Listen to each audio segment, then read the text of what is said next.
Hello বন্ধুরা, কেমন আছো তোমরা সবাই? আশা করি অনেক অনেক ভালোই আছো। আর তোমাদের ভালোবাসায় আমিও অনেক ভালো আছি, কারণ তোমরা আমাকে যে পরিমাণে ভালোবাসা দিয়েছ এবং সাপোর্ট দিয়েছ তা আমি কোনোদিন ভুলতে পারবো না। তাই তোমাদেরকে মজা দেওয়ার জন্য আবারও একটি নতুন গল্প নিয়ে হাজির হলাম। গল্পটি শোনার মতো, আশা করি তোমাদের দাঁড়িয়ে যাবে এবং তোমরা হাতের কাজ করতে সবাই হেডফোন নিয়ে বসে যাও। যদি আমার গল্প শুনে মজা পাও তাহলে অবশ্যই আমার চ্যানেলটি সাবস্ক্রাইব করবে। তো চলো বন্ধুরা, আমরা কথা না বাড়িয়ে আসল গল্পে চলে যাই। 10 বছর ধরে বিবাহিত হওয়ার পরেও আমার কোনো সন্তান ছিল না। আমার স্বামী যখন অন্য শহরে যেতেন তখন আমার স্বামীর বড় ভাই বলতো, বৌদি, এটা একটা অন্যরকম লাড্ডু। 7 দিন ধরে এটি খেলে দাদা আসার সাথে সাথেই তুমি মা হয়ে যাবে। আমি সেই লাড্ডুগুলি খেয়ে নিয়েছিলাম এবং আমার একটি সন্তান হয়েছে। সন্তানটি এই পৃথিবীতে আসার সময় আমার স্বামীর বড় ভাই আওয়াজ করে বলেছিল যে এই শিশুটি তার। আর যখন টেস্ট করা হয় তখন যেন আমার পায়ের তলা থেকে মাটি বেরিয়ে আসে, কারণ ওই শিশুটি আমার আসলে কি নাম। আমি অনেক সুন্দরী ছিলাম এবং আমি এমন একটি বাড়িতে বিয়ে করেছিলাম যেখানে শুধু আমার স্বামী এবং আমার স্বামীর বড় ভাই থাকত। আমার শ্বশুর বাইরের একটি শহরে ছিলেন। এরা অনেক ধনী ছিল। আমার শাশুড়িও ছিল না। আগে আমি অনেক খুশি ছিলাম যে এই বাড়িতে কোনো শাশুড়ি নেই, আমার স্বামীর কোনো বোন নেই। কিন্তু আমি বুঝতে পেরেছিলাম যে এইখানে বসবাস করা অনেক কঠিন, কারণ এই বাড়িটা ছিল শুধুই ছেলেদের ঘর। আর আমি তাই কাউকে মনের কোনো কথাই বলতে পারতাম না। আমার স্বামীও অনেক সিরিয়াস ছিল। আমার বাবা মাও আমাকে বিয়ে দেওয়ার পরে এই দেশ ছেড়ে চলে গেল, কারণ তারা এখানে এসেছিল শুধুমাত্র আমাকে বিয়ে দেওয়ার জন্য। আমরা আগে বিদেশে থাকতাম। আমার বাবা মা চেয়েছিল আমি পাকিস্তানে থাকি, যাতে আমি এখানকার মাটির কাছাকাছি থাকতে পারি। আমি গরিব তো হয়েই গিয়েছিলাম, কিন্তু অনেক চিন্তিত ছিলাম। এই সমস্যার কারণে তখনও পর্যন্ত আমার সন্তান হয়নি। ডাক্তাররা বলতো, আপনার শরীরে ভিটামিনের অভাব, কারণ আপনি দুঃখী থাকেন সব সময়। আপনার পরিবেশ পরিবর্তন করুন, কোথাও থেকে ঘুরে আসুন, এমন কাজ করুন যা আপনাকে খুশি করবে। কিন্তু আমার স্বামী এমন একটা কাজ করত যে একদিনের জন্য সে ছুটি নিতে পারত না। আর যে আমার সাথে কথা বলতো সে আর কেউ না, সে ছিল আমার স্বামীর বড় ভাই। আমারই বয়সী ছিল, আর সে দেখতে অনেক সুন্দর ছিল। আমার স্বামীর তুলনায় সে একজন ভালো মানুষও ছিল। হাসি মজা করত, কিন্তু তার একটা নিজস্ব পৃথিবী ছিল, যেখানে সে আমার জন্য সময় দিতে পারত না। সে ইউনিভার্সিটিতে চলে যেত, সেখানে বন্ধুদের সময় দিত কিংবা ফোন নিয়ে ব্যস্ত থাকত। আমি ভাবতাম কখনোই সে ফ্রি হয়ে এসে আমার সাথে কথা বলবে, তাহলে আমার সময় ভালোই পার হবে। অনেক ভালো কথা বলতো সে। তার নাম ছিল হামাদ।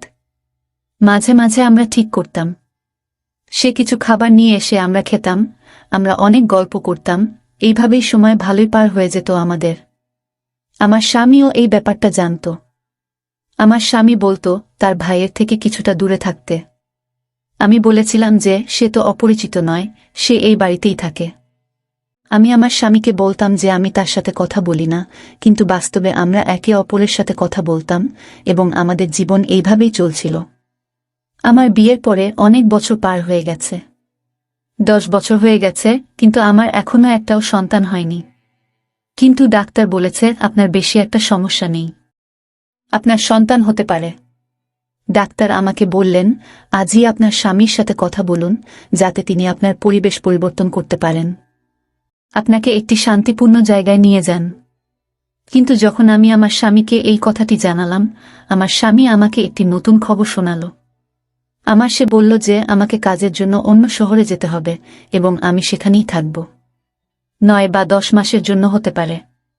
সে যখন এই কথা বলল, তারপরে আমি কি বলবো, কারণ এটাই ছিল আমার স্বামীর শেষ কথা। সে একবার যা বলে তো সেটাই করত। আমি বললাম, ঠিক আছে, আমি তোমার জিনিসপত্র প্যাক করে দিচ্ছি। আমার স্বামী শহরের বাইরে চলে গেলেন এবং তখন আমি বাড়িতে একা থাকতাম। কিন্তু তখনই আমার স্বামীর বড় ভাই আমাকে এমন কিছু বলেছিলেন যা আমাকে অবাক করেছিল। কিন্তু যাওয়ার সময় আমার স্বামী আমাকে বলে, আমি দোকানদারকে বাড়ির নম্বর দিয়েছি, তোমার যদি কোনো কিছুর প্রয়োজন হয় তবে দোকানে ফোন করে দিলে সেই জিনিসগুলো বাড়িতে পৌঁছে যাবে।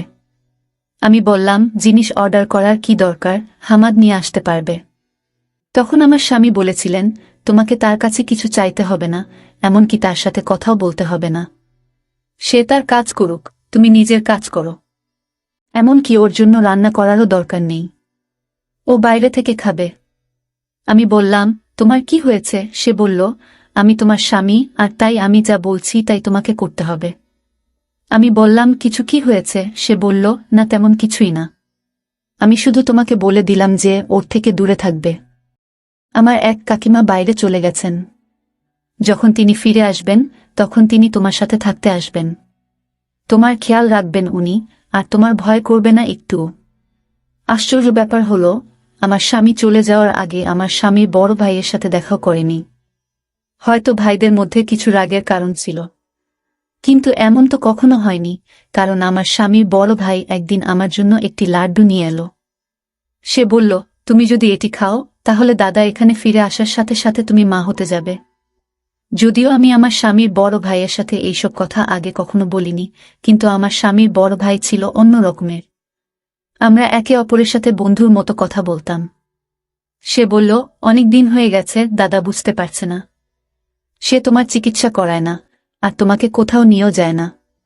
কিন্তু আমি এই বাড়িতে একটি সন্তান দেখতে চাই, যাতে তোমার মুখ থেকে কষ্টের ছাপ মুছে যায়। এই জন্যই আমি এই কুরআন পড়া লাড্ডু নিয়ে এসেছি। তোমাকে 7 দিন ধরে এটি খেতে হবে, তারপরে দাদা যখন আসবে তখন সুসংবাদ পাবে। আমি আমার স্বামীর বড় ভাইকে ধন্যবাদ জানিয়েছিলাম এবং তাকে বলেছিলাম যে সে সত্যই একজন ভালো মানুষ, যে এত চিন্তা করেছিল আমার জন্য। আমি বললাম তাকে, আল্লাহ তোমাকে একটা মিষ্টি সন্তান বানিয়ে দিক। আর আমি সেই লাড্ডুটি 7 দিন ধরে প্রতিদিন খেয়েছি, এই ভেবে যে একদিন সবকিছু ঠিক হয়ে যাবে। আমার স্বামীর বড় ভাই আমাকে প্রতিদিন গল্প বলতো যে এই লাড্ডু তো অমুকও খেয়েছিল। আমি যেখান থেকে এইগুলো নিয়ে এসেছি সেখানের অনেক নাম ডাক হয়েছে। মানুষ তাদের কাছে যায় এবং তাদের সমস্যার সমাধান করিয়ে ফিরে আসে। বৌদি, তোমার সমস্যারও সমাধান হবে। আমি প্রার্থনাও করেছি, কিন্তু আমার স্বামীর বড় ভাই আমাকে বলেছিল যে তোমার স্বামীকে এই বিষয়ে কিছুই জানাতে হবে না, কারণ সে এই ধরনের জিনিসে বিশ্বাস করে না। আর যদি দাদা জানতে পারে যে এই লাড্ডুগুলো আমি তোমাকে দিয়েছি, তাহলে আমাকে শেষ করে ফেলবে। আমি তাকে বললাম যে তোমাদের মধ্যে কি কোনো ঝগড়া চলছে? সে বলল, না, কোনো ঝগড়া নেই। দাদা যেখানে গেছে আমাকেও সেখানে সে পাঠাতে চেয়েছিল, কিন্তু আমি যাইনি। সেই জন্য আমার উপর রেগে আছে। আমি বললাম যে এত ছোট ব্যাপার? তোমার দাদা তো এমনভাবে রেগেছিল যেন তোমার সাথে তার কোনো সম্পর্ক সে রাখবে না। সে বলল, হ্যাঁ, ব্যাপার এইটুকুই যে সে সাথে সাথে রেগে যায়। কিন্তু সেই দিনগুলিতে আমি আমার স্বামী বড় ভাইয়ের মধ্যে আরও একটি জিনিস লক্ষ্য করেছি, যা সে আগে কখনো করত না, আর তা হল সে এখন অনেক রাতে বাড়িতে আসে। আমি একা ছিলাম, তাই আমি ওকে বললাম তাড়াতাড়ি আসতে। আমার মনটা কেমন একটা করে, আমি ভয় পেয়ে যাই। সে বলল, বৌদি, আমি তাড়াতাড়ি আসার চেষ্টা করি, কিন্তু কাজটাই এমন যে তোমার জন্য লাড্ডু নিয়ে তবেই তো বাড়ি আসি। তার জন্য আমাকে সেখানে বসতে হয়। 7 দিন ধরে আমি সেই লাড্ডু খেয়েছি, আর অজুহাত দেখিয়ে আমি আমার স্বামীকে এখানে ডেকে নিয়েছি। ওকে বললাম যে তুমি এখানে চলে এসো, তোমার সাথে আমার জরুরি কাজ আছে। আর আমার মনও ভালো নেই, কারণ আমি একা। স্বামী বলল, ঠিক আছে, তাহলে আমি তোমাকে আমার সাথে নিয়ে আসব, কারণ আমার এখানে অনেক কাজ আছে। আমি বললাম, হ্যাঁ, তুমি আসো, আমার তোমাকে দরকার। কিন্তু স্বামী যখন এলো, আমি অবাক হয়ে দেখলাম যে সে আমার স্বামীর বড় ভাইকে একবার আদর করে ধরেনি। সে এমনভাবে পাশ দিয়ে চলে গেল যেন সেখানে কেউ বসে নেই। আমি অনেক অবাক হয়েছিলাম, কারণ আমার স্বামী আসার আগে আমার স্বামীর বড় ভাই বলছিল যে দাদা এলে অবশ্যই আমাকে ক্ষমা করবেন এবং সবকিছু ঠিক হয়ে যাবে। কিন্তু আমার স্বামী তা করেননি। আমার স্বামী আমাকে তার সাথে অন্য শহরে নিয়ে যায় এবং আমি সেখানে থাকতে শুরু করি। এখানে আমি থাকতে থাকতে মাত্র 1 মাস হলো, আর জানতে পারলাম যে আমি মা হতে চলেছি। এটা যেন শেষ পর্যায়ে কোনো মানুষ জীবন ফিরে পাচ্ছে। বিয়ের 10 বছর পরে এমন খবর পাওয়া ছোট কথা নয়। অনেক খুশি হলাম, কিন্তু আমার স্বামীর বড় ভাইয়ের দেওয়া লাড্ডুর কথাটা বলিনি। শুধু বললাম সন্তান না হওয়া পর্যন্ত আমরা একই বিছানায় থাকব। আমার স্বামীও অনেক খুশি। আমি যখন আমার স্বামীর বড় ভাইকে ফোন করলাম, তখন তার নাম্বার বন্ধ ছিল। আমি বাড়ির ফোন নাম্বারে কল করলে কাজের লোকটা ফোনটা তুলে বলল ছোট ভাই বাসায় নেই, আর ওর ফোনটা হারিয়ে গেছে। আমি আমার স্বামীর বড় ভাইকে এটা বলতে পারলাম না, কিন্তু ওর জন্য একটা মেসেজ অবশ্যই করে রাখলাম যে ও একসময় অন্তত দেখতে পাবে। আমার স্বামী বলল, তুমি কাকে মেসেজ করছো? আমি বললাম, আমার সন্তানের কাকাকে। আমার স্বামী বলল, কোনো দরকার নেই। আমি বললাম, এটা কেন বলছো? আমার স্বামী বলল যে সে ব্যবসায় অনেক ক্ষতি করেছে, তাই আমি তার সাথে সব সম্পর্ক শেষ করে দিয়েছি। তাকে তার জমির অংশ দেওয়া হয়েছে এবং এখন সে তার অংশে এখন থেকে বেঁচে থাকবে। তার সাথে আমাদের কোনো সম্পর্ক থাকবে না। আমি বলেছিলাম যে তোমার বাবা এই পৃথিবী ছেড়ে চলে যাওয়ার আগে তোমার মা বাবা তোমাকে তার দায়িত্ব দিয়েছিলেন, আর তুমি তাকে এই অবস্থাতে রেখে দিলে।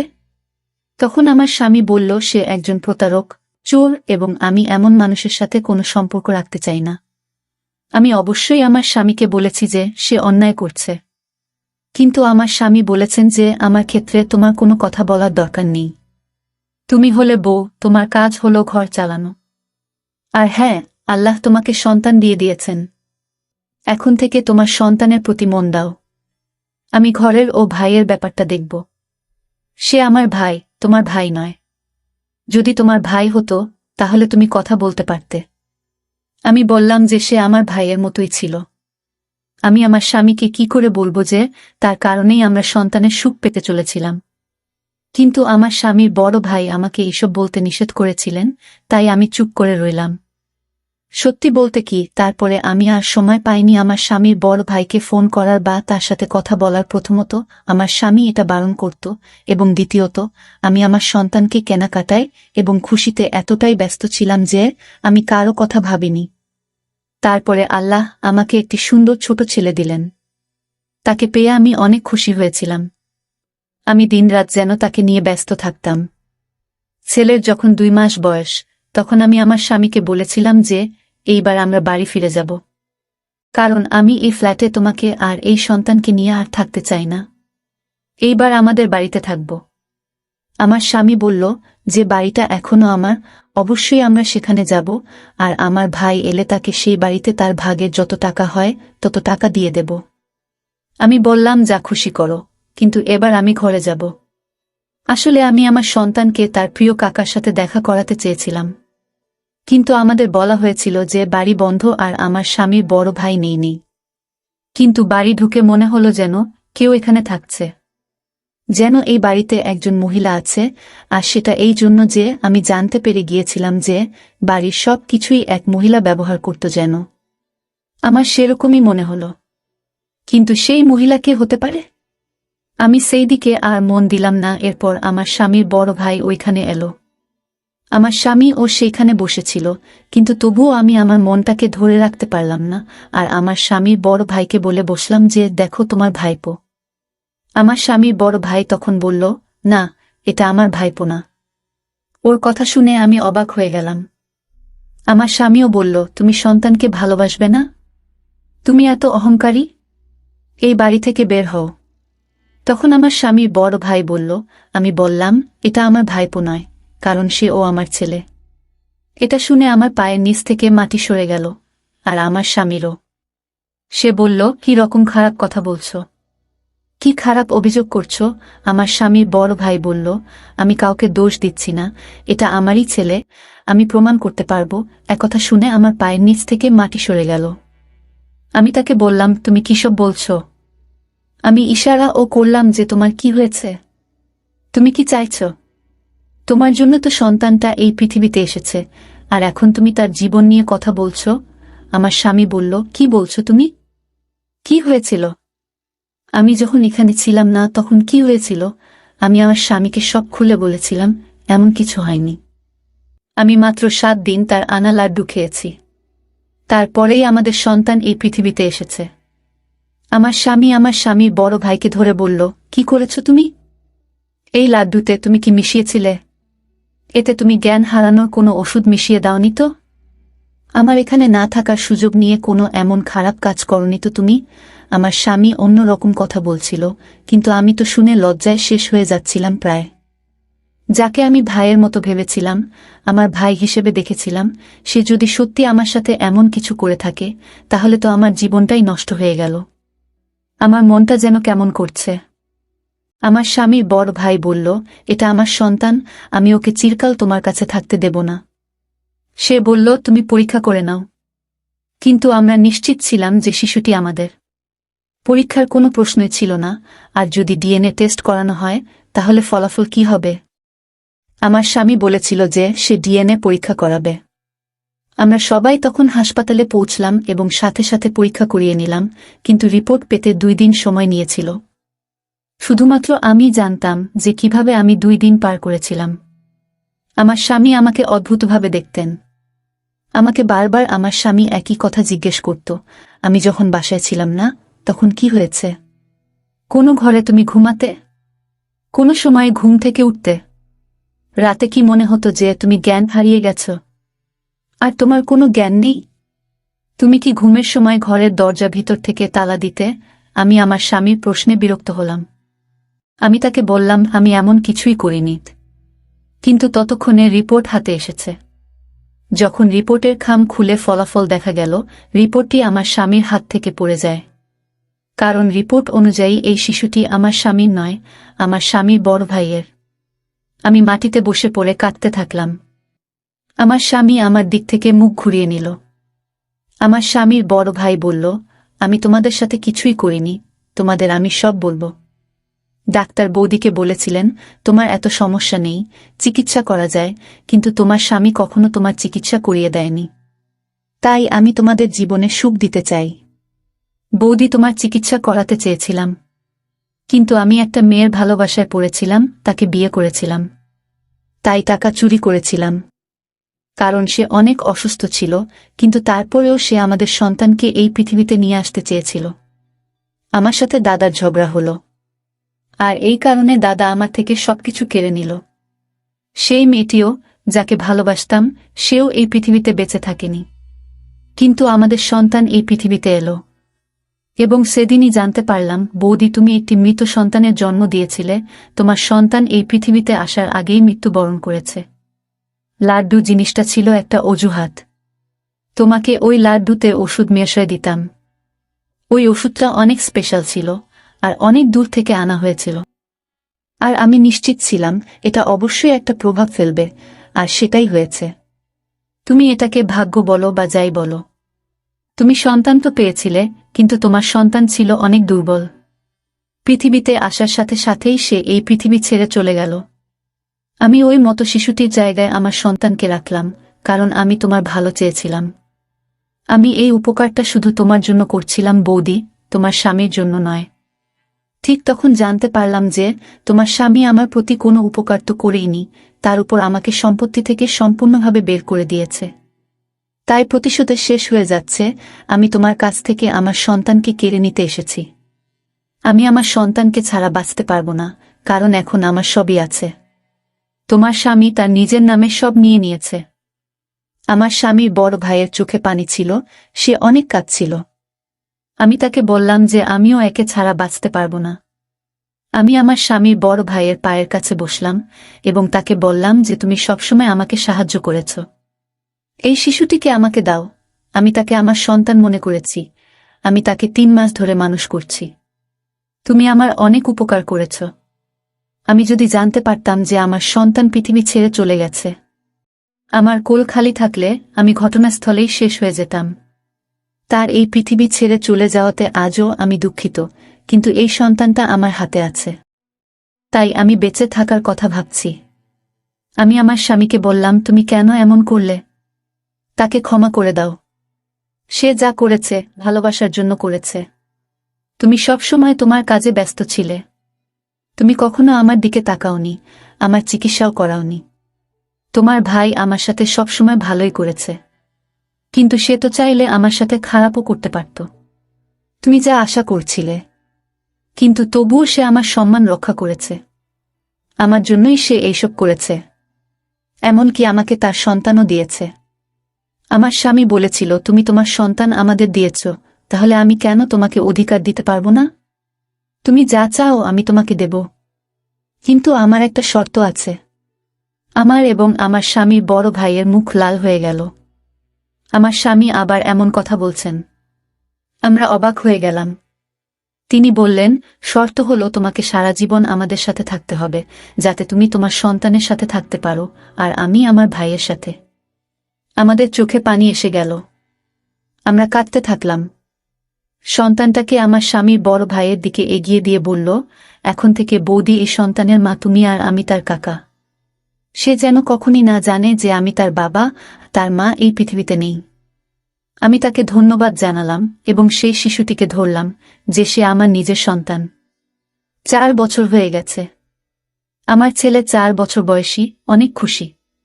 সে আমার স্বামীকে বাবা ডাকে এবং আমার স্বামীর বড় ভাইকে কাকা বলে। সৃষ্টিকর্তা আমাকে আবার আশা দিয়েছেন। আমি অনেক খুশি এবং আমাদের জীবনে অনেক ভালো খবর এসেছে যে আমরা আজ সন্ধ্যায় আমার স্বামীর বড় ভাইয়ের জন্য মেয়ে দেখতে যাচ্ছি। সে বলেছে যে সে যে কোনো মেয়েকে বিয়ে করতে রাজি। আমি চাই সে নতুন করে তার জীবন শুরু করুক। আমরা একটি বাড়িতে থাকি এবং সম্পত্তি আমাদের সকলের। এটি ছিল আমাদের আজকের গল্প। বন্ধুরা, আজকের ভিডিওটা এখানেই শেষ করলাম। অনেক কষ্ট করে ভিডিওটি আপনাদের জন্য বানিয়েছি।